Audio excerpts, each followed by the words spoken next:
Medja ta' aktar minn applikazzjoni kuljum qed tiġi approvata għall-installazzjoni ta' stairlifts fl-iskema apposta tal-Gvern li qed tkompli tespandi l-aċċessibilità f'diversi residenzi privati f'Malta u Għawdex.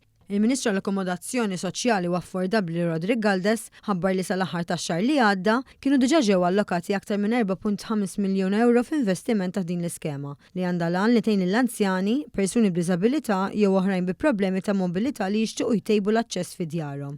Mill-2023 sal-lum ġew approvati aktar minn 1600 applikazzjoni simili, b'454 minnhom approvati s'issa din is-sena.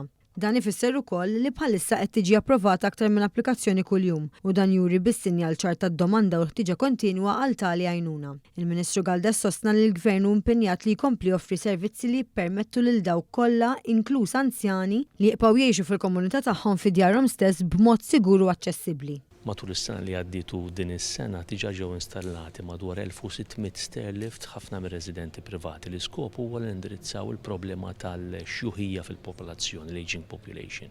Din hija diffikultà, hija sfida internazzjonali mhux biss ta' pajjiżna, imma aħna bħala stat qatt ma xaħħaħna mal-bżonnijiet soċjali tal-komunitajiet tagħna. Il-Kap Eżekuttiv tal-Awtorità tad-Djar Matthew Zerafa qal li b'din l-inizjattiva qed jiġi assigurat li ċ-ċittadini jibqgħu jgħixu b'dinjità u indipendenza sħiħa fil-komunitajiet li trabbew fihom.